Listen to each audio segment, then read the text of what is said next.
we present Pleasant Are the Tears Which Music Weeps, a reconstruction of the life of John Dowland by Diana Poulton and Geoffrey Skelton.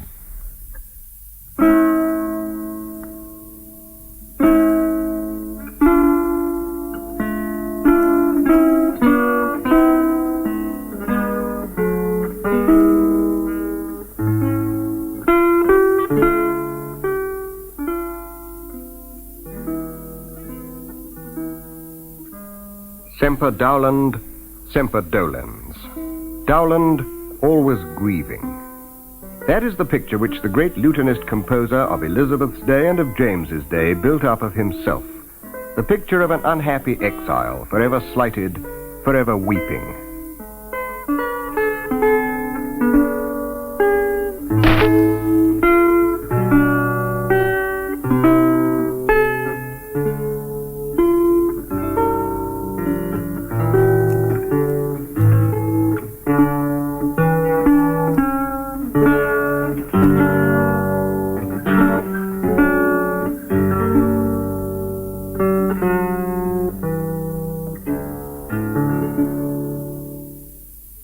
Semper Dowland, semper dolens.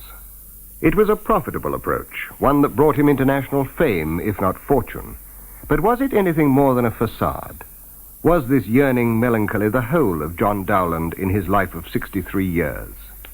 Let us test it against the words of Dowland himself and of people who lived in his own time. Thomas Fuller says in his Worthies of England, "A cheerful person he was, passing his days in lawful merriment." And his friend Henry Peacham said of him, "A rare lutenist, beside one of our greatest masters for composing, my good friend Master Dr. Dowland had slipped many opportunities of advancing his fortunes." Because of too much lawful merriment? No, it was not that, but rather that Dowland had set his heart on one particular thing, on becoming a lutenist at the English court. And against the continued failure to attain this ambition, he underestimated his other worldly successes. These were quite considerable. While still in his 20s, he was already counted among the great musicians of his day. He was famed as a lutenist, he was a graduate of Oxford University, he was a friend of such powerful men as Lord Robert Cecil, Sir Robert Sidney, and Sir George Carey, Baron of Hunsdon. And in 1590, at the age of 27, he was playing the lute in Queen Elizabeth's presence. Sir Henry Lee, master of Her Highness's armoury, in his earnest desire to eternalize the glory of Her Majesty's court, voluntarily vowed, in the beginning of her happy reign, during his life to present himself at the tilt, armed, on the 17th day of November yearly, there to perform in honour of Her Sacred Majesty. Being now by age overtaken, the author of that custom resigned, and recommended his office unto the right noble George, Earl of Cumberland. On the 17th of November, 1590, Sir Henry Lee, together with the Earl of Cumberland, having first performed their service in arms, presented themselves unto the Queen at the foot of the stairs under her gallery window, in the tilt yard at Westminster, where at that time Her Majesty did sit. Her Majesty, beholding these armed knights coming toward her, did suddenly hear a music so sweet and secret as everyone thereat greatly marvelled. The music was accompanied with these verses pronounced and sung by Mr. Hales, Her Majesty's servant. His golden locks time hath to silver turned, O time too swift. His golden locks time hath to silver turned, O time too swift, O swiftness never ceasing. His youth against time and age hath ever spurned, but spurned in vain, youth waneth by increasing. Beauty, strength, youth are flowers but fading seen. Duty, faith, love are roots and evergreen. 2 years later, Dowland again appeared before the Queen, at Suderley Castle, the home of Lord Chandos. His song, My Heart and Tongue Were Twins, was sung in a masque Daphne and Apollo performed in her honor. But still that court appointment eluded him, even when not long afterwards a vacancy occurred among the Queen's lutenists. Then in time passing, one Mr. Johnson died, and I became a humble suitor for his place, thinking myself most worthiest, wherein I found many good and honourable friends that spoke for me. But I saw that I was like to go without it, and that any might have preferment but I. I began to sound the cause, and guessed that my religion was my hindrance. Mr. Dowland is a man to serve any prince in the world, but he is an obstinate papist.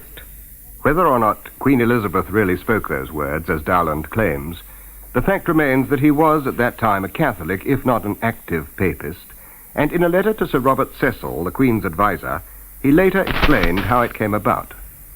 15 years since I was in France, servant of Sir Henry Cobham, who was ambassador for the Queen's Majesty and lay in Paris, where I fell acquainted with men who thrust many idle toys into my head of religion, saying that the Papists was the truth, and ours in England all false. And I, being but young, their fair words overreached me, and I believed with them. And now his religion stood in the way of his ambition. Now, oh now, I needs must part, parting though I absent mourn. Absence can no joy impart. Joy once fled cannot return. While I live, I needs must love. Love lives not when hope is gone. Now at last despair doth prove, love divided loveth none. Sad despair doth drive me hence, this despair unkindness sends. If that parting be offense, it is she which then offends.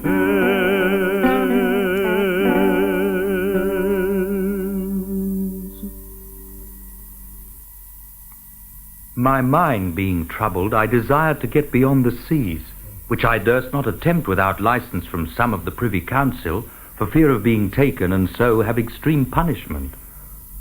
According as I desired, there came a letter to me out of Germany from the Duke of Brunswick, whereupon I spoke to Sir Robert Cecil and to my Lord of Essex, who willingly gave me both their hands. When I came to the Duke, he used me kindly, and gave me a rich chain of gold, 23 pounds in money, velvet and satin and gold lace to make me apparel, with promise that if I would serve him, he would give me as much as any prince in the world.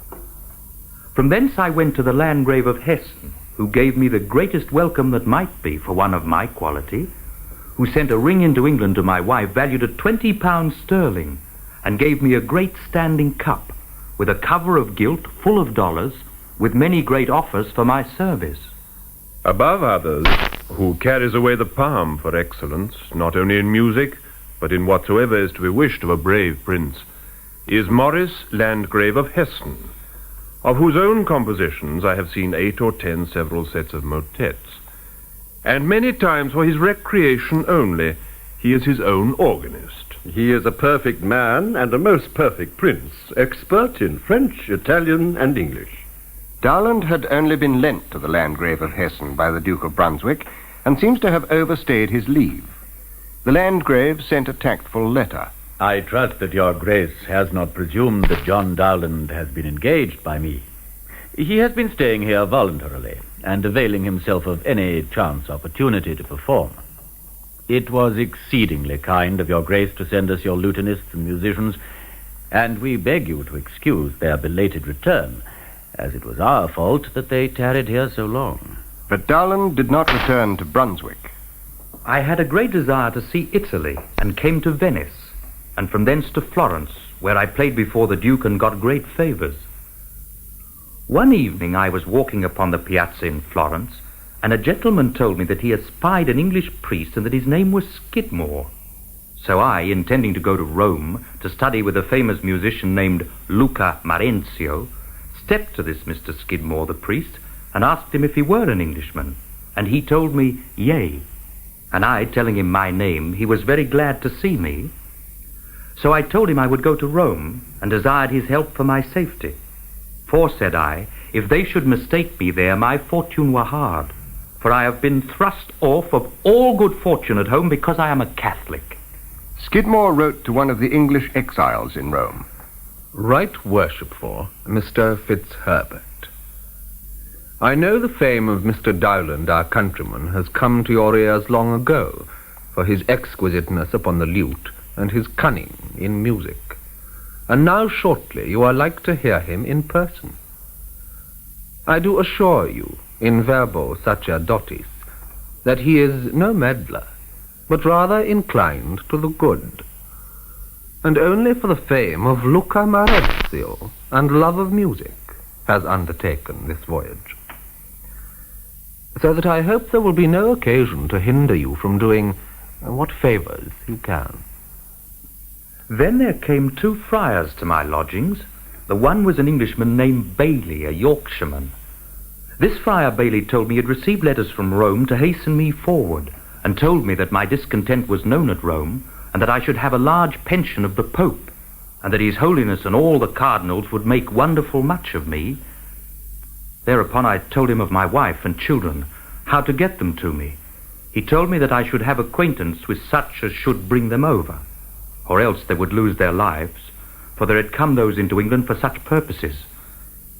I got me by myself and wept heartily to see my fortune so hard that I should become servant to the greatest enemy of my prince, country, wife, children, and friends for want. If floods of tears could cleanse my fall is past, and smokes of sighs might sacrifice for sin, if groaning cries might salve my fault at last, or endless mourn for error pardon win, then would I cry, weep, sigh, and ever mourn mine errors, faults, sins, all is past and gone. God knows I never loved treason nor treachery, nor never knew of any, nor never heard any mass in England. Wherefore I have reformed myself to live according to Her Majesty's laws, and most humbly I do crave pardon. This have I written that Her Majesty may know the villainy of these most wicked priests and Jesuits, and to beware of them. I thank God I have both forsaken them and their religion, which tends to nothing but destruction. I see my hopes must wither in their bud. I see my favors are no lasting flowers. I see that words will breed no better good than loss of time and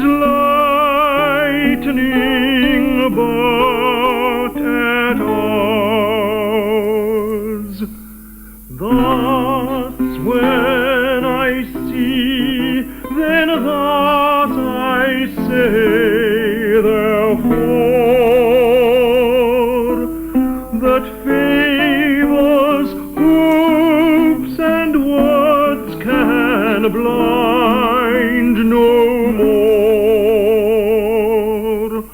Thus when I see, then thus I say, therefore, that favors, hopes, and words can blind no more.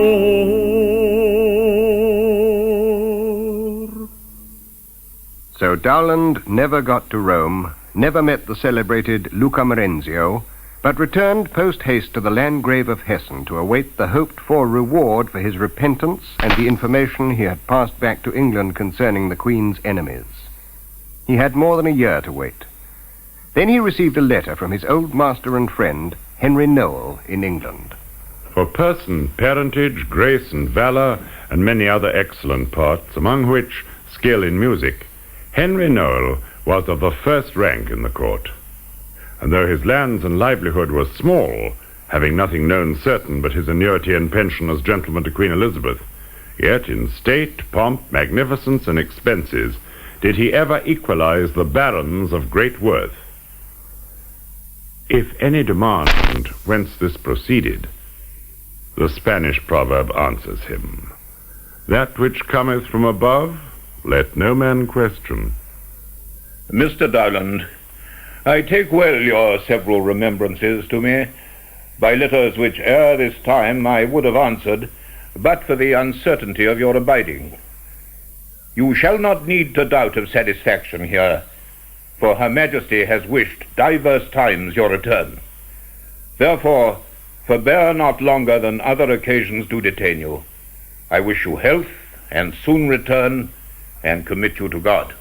So Dowland returned to England, in time to write psalm settings for Henry Noel's funeral. Noel had died of overexertion during a game of handball.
A letter arrived addressed to my loving friend Mr. John Dowland, Bachelor in Music, London, and signed Morris, Landgrave of Hessen.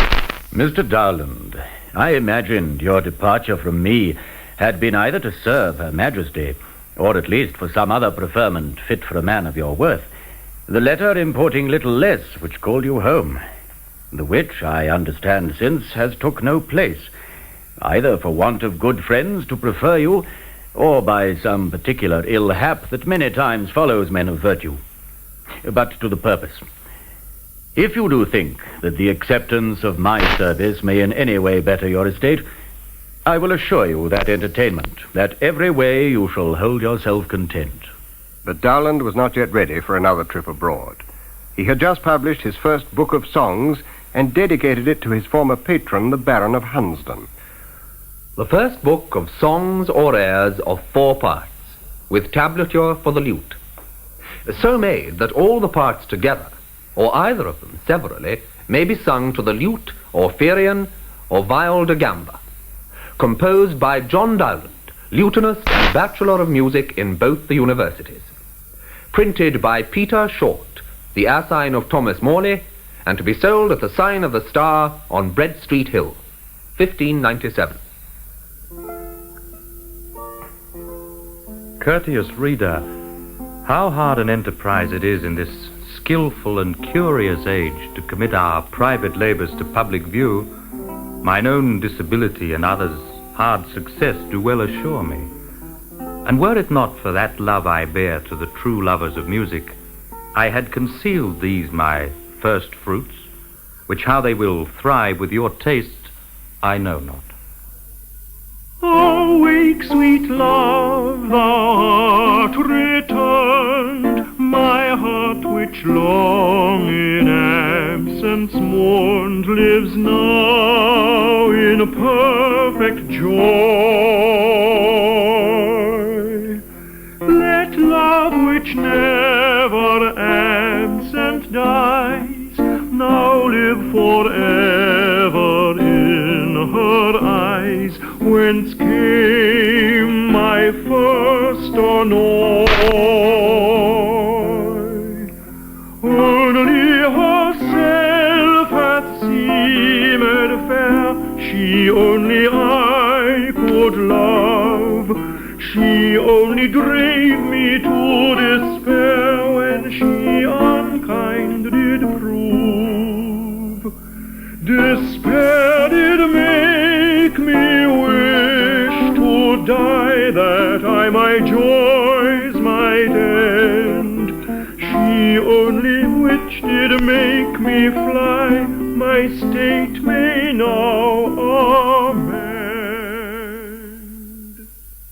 The songs and airs thrived very well. All at once the name Dowland was being spoken everywhere, and Richard Barnfield wrote a sonnet. If music and sweet poetry agree, as they must needs, the sister and the brother, then must the love be great twixt thee and me, because thou lov'st the one, and I the other. Dowland to thee is dear, whose heavenly touch upon the lute doth ravish human sense. Spenser to me, whose deep conceit is such as passing all conceit needs no defence. Thou lov'st to hear the sweet melodious sound that Phoebus' lute, the queen of music, makes, and I in deep delight am chiefly drowned when as himself to singing he betakes. One God is God of both, as poets feign. One knight loves both, and both in thee remain. And Dowland himself wrote a poem for his musical colleague Giles Farnaby's Book of Canzonets. Thou only shalt have Phyllis, only thou fit, without all further gloses, crowned to be with everlasting roses, with roses and with lilies, and with daffodillies. But thy songs sweeter are, save in their closes, than our lilies and roses. Like his that taught the woods sound amaryllis, Goldings, you that have too dainty noses, avaunt, go feed you them elsewhere on roses.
But for all the fame, there was still no hint of an appointment at Elizabeth's court.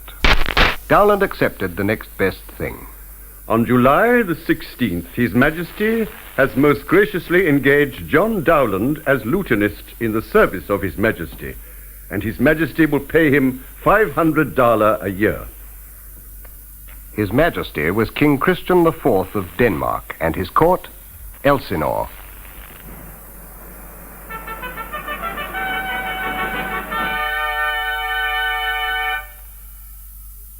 The king doth wake tonight, and takes his rouse, keeps wassail and the swaggering upspring reels, and as he drains his draughts of Rhenish down, the kettle drum and trumpet thus bray out the triumph of his pledge. Hamlet was, of course, talking of another king of Denmark, but the description fits the good-living King Christian, who, it is reported, once drank 35 healths during a banquet and had to be carried off in his chair. Perhaps Shakespeare learned his facts about the court at Elsinore from Dowland on one of his trips to England. But when the second book of songs or airs was published, Dowland was held fast in Denmark. He sent the manuscript to his wife in London, where it was published by George Eastland, Dowland's reward being £20 and half whatever sum Lucy, Countess of Bedford, would pay for the dedication. Eastland supplied the foreword. Gentlemen, if the consideration of mine own estate, or the true worth of money, had prevailed with me above the desire of pleasuring you and showing my love to my friend, this second labour of Master Dowland had forever lain hid in darkness, or at the least frozen in a cold and foreign country. I assure you that both my charge and pains in publishing it hath exceeded ordinary. Oh, my tears fall from your springs, exiled forever, let me mourn, where night's blackbird her sad infamy sings. There let me live forlorn.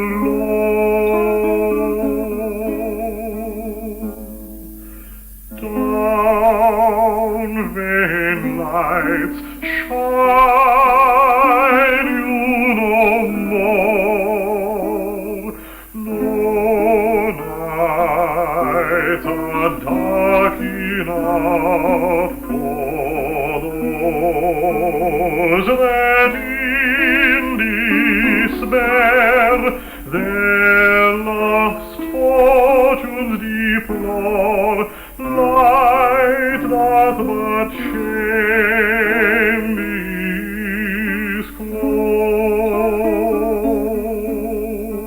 disclose. Never may my woes be relieved, seems pity's fled, and tears and sighs and groans, my weary days, of all joys have deprived. From the highest spire of contentment, my fortune is thrown, and fear and grief and pain for my deserts, all my hopes since hope is gone. Hark, you shadows that in darkness dwell, learn to contemn light.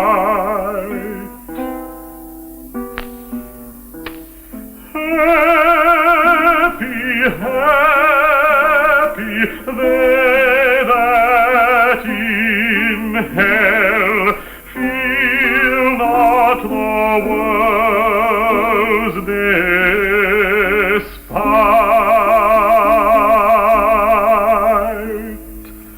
Hark, you shadows that in darkness dwell, learn to contemn light.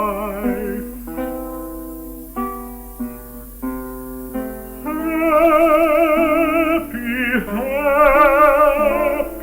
they that in hell feel not the world's despite.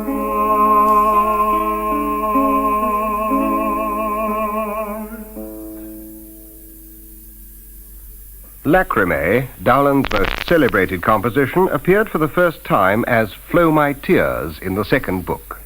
This piece was for years to remain a byword in the playhouses. How's his scurvy music? I gave the horse and gallows money, and I think he's not got me the weights of Southwark. If I hear him not anon, I'll twinge him by the ears. You, musician! Play Baloo! No good, George. Let's have Lacrimae. Why, this is it, Coney.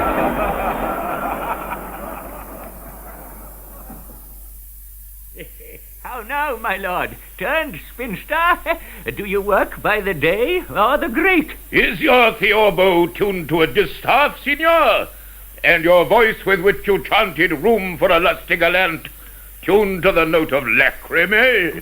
Prithee tell me, for I know thou art free, how oft and to the purpose you've been merry with this lady. Foot, we are spoiled. Why, my client's proved an honest woman. What do you think will become of me now? You'll be made dance lacrimae, I fear, at a cart's tail.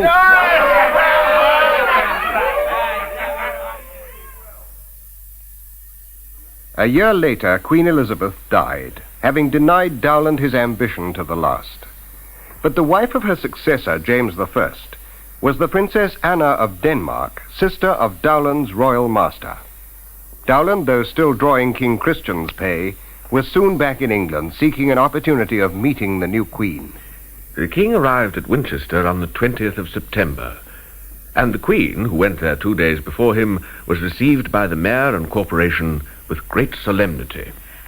There was much talk of a masque the Queen had had at Winchester, and how all the ladies about the court had gotten such ill names that it had grown a scandalous place, and the Queen herself was much fallen from her former greatness and reputation she had in the world. When Phoebus first did Daphne love, and no means might her favour move, he craved the cause, quoth she, is I have vowed virginity. Then in a rage he sware and said, past 15, none but one should live a maid. If maidens then shall chance be spared, ere they can scarcely dress their head, yet pardon them, for they be loath to make good Phoebus break his oath. And better 'twere a child were born than that a god should be forsworn.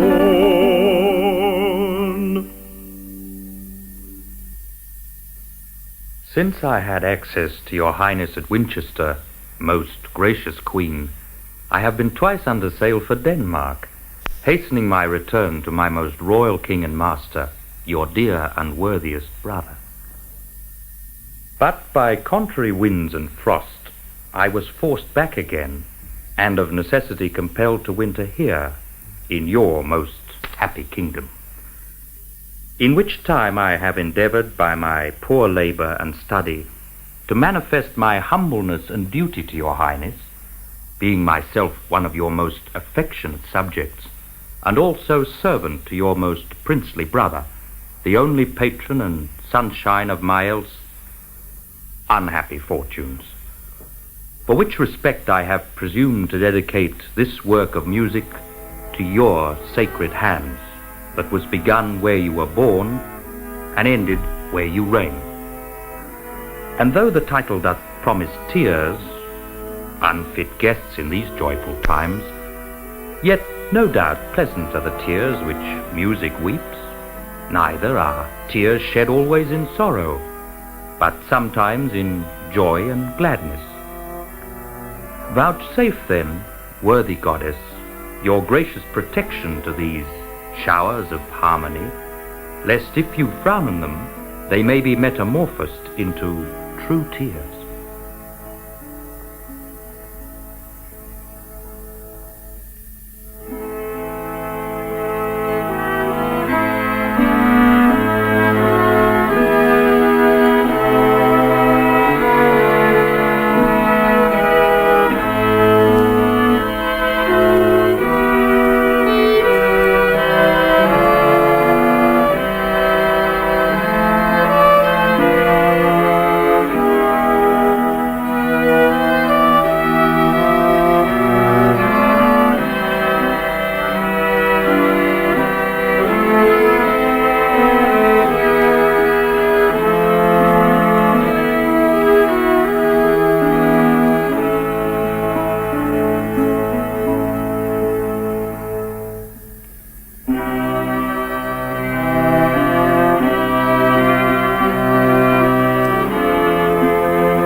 Lacrimae, or 7 tears, figured in 7 passionate pavans, with divers other pavans, galliards, and allemands, set forth for the lute, viols, or violins in 5 parts by John Dowland, Bachelor of Music, and lutenist to the most royal and magnificent Christian IV, King of Denmark, and are to be sold at the author's house in Fetter Lane near Fleet Street, 1605. Fetter Lane, which stretches south into Fleet Street by the east end of St. Dunstan's Church, is so called of feuters, or idle people lying there, as in a way leading to gardens. But the same is now of latter years on both sides, built through with many fair houses. But while John had been idling in Fetter or Fetter Lane, and perhaps watching the progress on the lute of his son Robert, growing up in England while his father was abroad, things were becoming rotten in the state of Denmark. John Dowland, the lutenist, received $500, which is his pay for 12 months, provided that His Majesty most graciously will grant him the money, as he has been in England on his own commitments, and much longer than His Majesty had most graciously allowed him to be.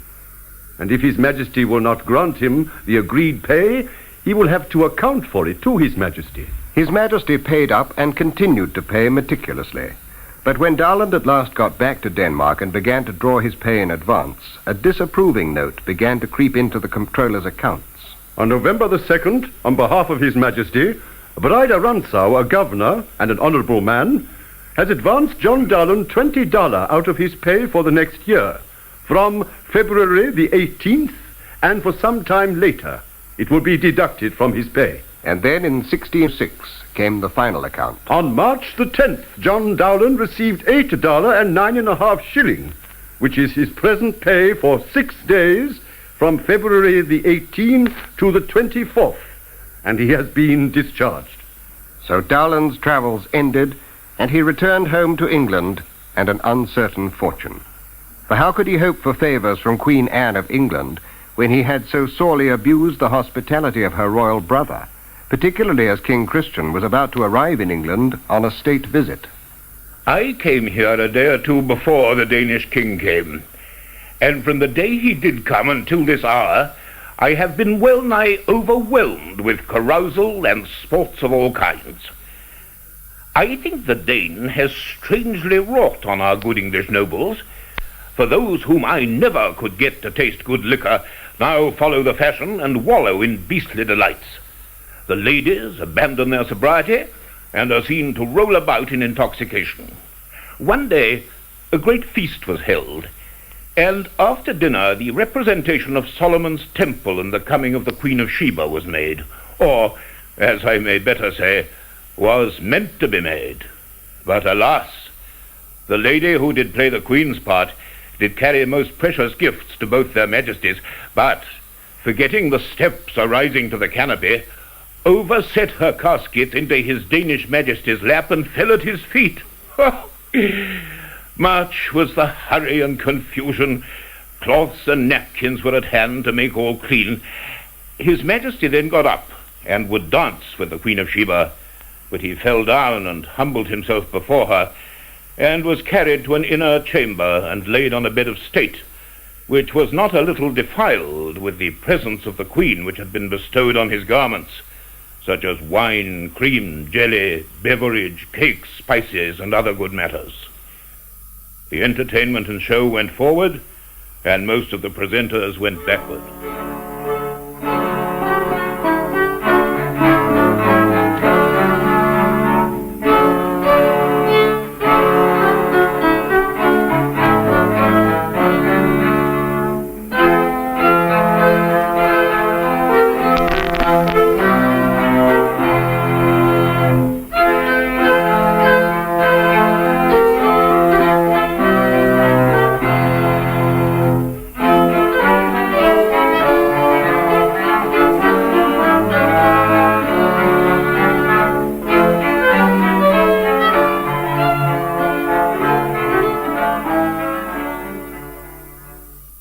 Dowland, of course, was not there to share the revelry with his late master or his hoped-for new one.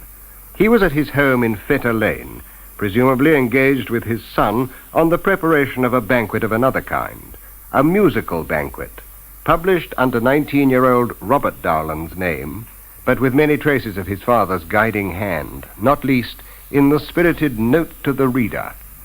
Like a careful confectionery, as near as might be, I have fitted my banquet for all tastes. If happily I shall be distasted of any, let them know that what is brought unto them is dressed after the English, French, Spanish, and Italian manner. The assay is taken before, they shall not need to fear poisoning. You, gentlemen and friends, that come in good will, and not as promoters into a country market to call our viands into question, whatsoever here is, much good may it do you. For the rest, I wish their lips such lettuce as Silenus ass, or their own hearts would desire. Thine, Robert Dowland. But before the musical banquet appeared in print, both Robert and his father had brought out other works. John Dowland, his translation of a century-old German treatise on music, the Micrologus of Ornithoparchus, otherwise Andreas Vogelmeier, and Robert, his variety of lute lessons. And in both these was mention of a forthcoming book by John Dowland. My industry and onset herein, if you friendly accept, being now returned home to remain, shall encourage me shortly to divulge a more peculiar work of mine own, namely, my observations and directions concerning the art of lute playing, which instrument, as of all that are portable, is and ever has been most in request. So is it the hardest to manage with cunning and order, with the true nature of fingering, which skill has as yet by no writer been rightly expressed. Touching this I have done. The treatise of fingering I thought no scorn to borrow of John Battista Bessardo of Visconti, being a man generally known and honored for his excellence in this kind. But whatsoever I have here done, until my father has finished his greater work touching the art of lute playing, I refer it to your judicious censures, hoping that that love which you all generally have borne unto him in times past, being now grey, and like the swan but singing towards his end, you would continue the same to me, his son.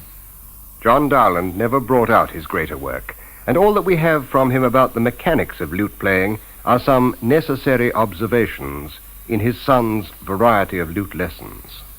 Ordinarily, we choose lute strings by the freshness or new making, the which appears to us by their clearness or oiliness as they lie in the box or bundle. Yet herein we are often deceived, for oil at any time will make strings look clear, and therefore this trick is too commonly used to them when they are old. Now, because trebles are the principal strings we need to get, choose them of a fair and clear whitish grey or ash colour. For trying the strength of these strings, some do take the end between their teeth and they pluck it, and thereby if it break fazzled or threaded at the end, then it is strong, but if it break stubbed, then it is weak. The best way is to pluck out an end of the string, if the fellow will suffer you, and then look for the clearness and faults before spoken, as also for fazzling with little hairs.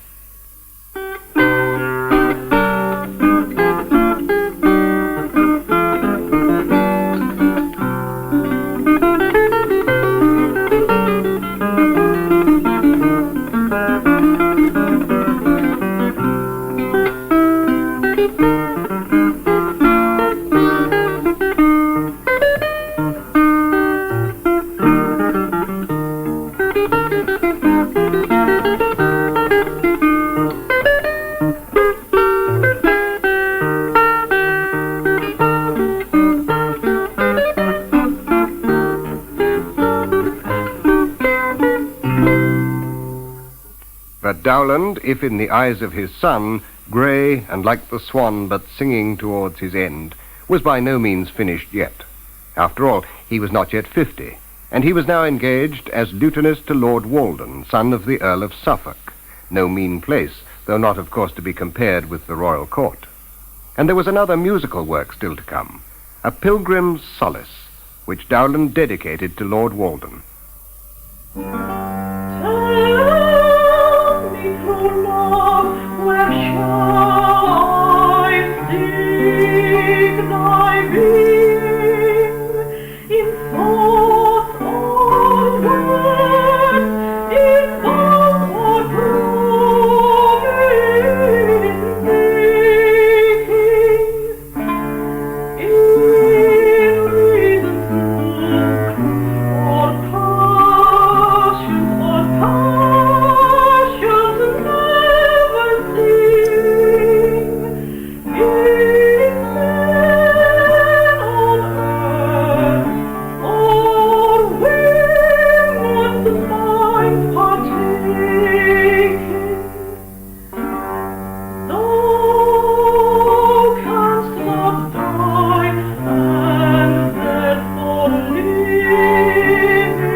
worthy gentlemen and my most loving countrymen, moved by your many and foretasted courtesies, I am constrained to appear again unto you. True it is, I've lain long obscured from your sight, because I received a kingly entertainment in a foreign climate, which could not attain to any, though never so mean, place at home.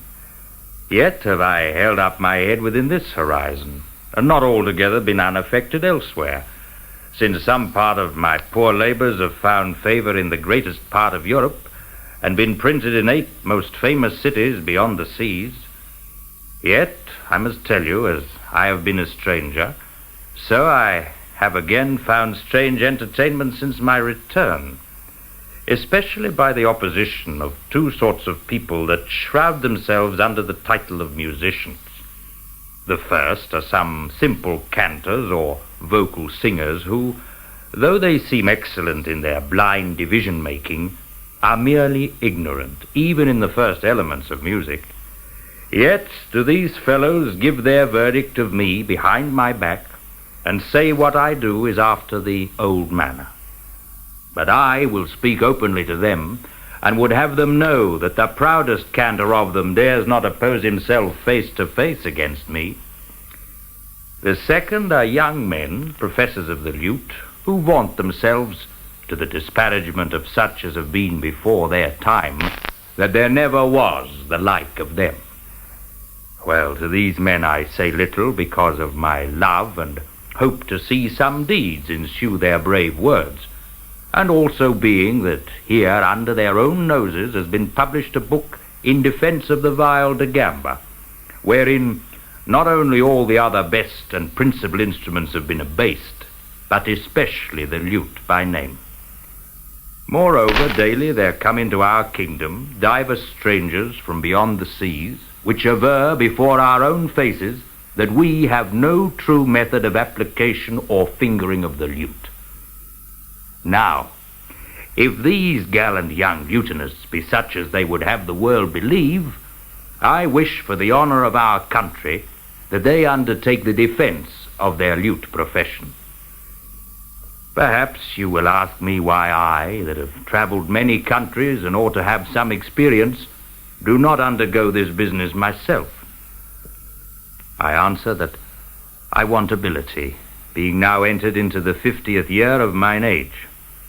Secondly, because I want both means, leisure, and encouragement.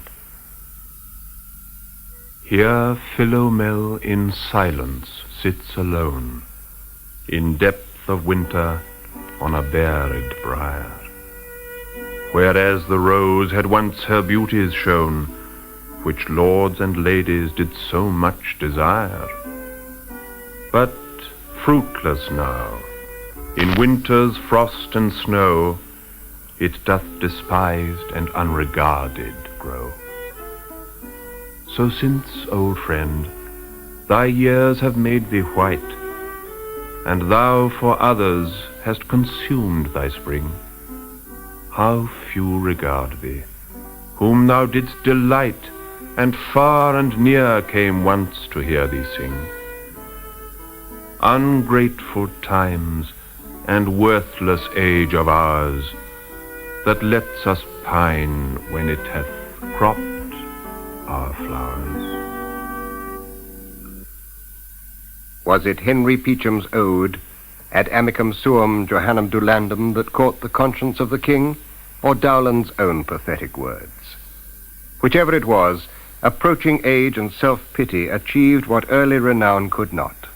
John Dowland was at last appointed lutenist at King James's court, at a salary of 20 pence a day, with an allowance of £16, 2 shillings and 6 per year for livery. If he'd expected added glory from his appointment, it was not forthcoming. Though outside the court the music he had published remained as popular as ever, inside the court he was simply one of the lutenists. In the 14 years of life that still remained to him, he published no more books of songs and airs. And for playing the lute in a masque at Whitehall, he was paid only £2.10, while another composer received £45 for supplying the music. "Oh, let me living die," he had once written, "till death do come." John Dowland died at the beginning of the year 1626, outliving the king who had appointed him by less than a year. And at King Charles's court, his son Robert succeeded him.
Jarring sounds to banish friendly sleep.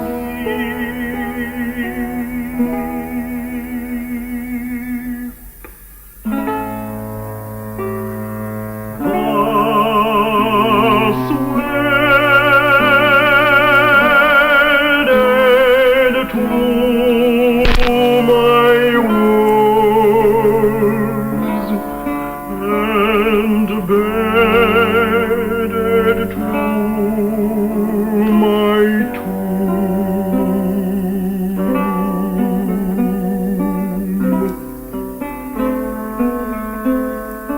Oh,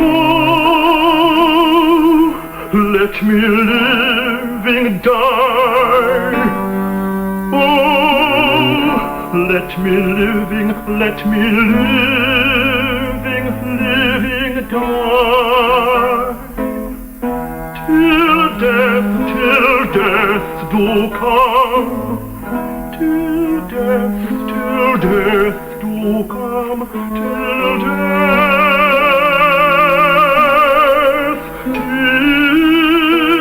death do come.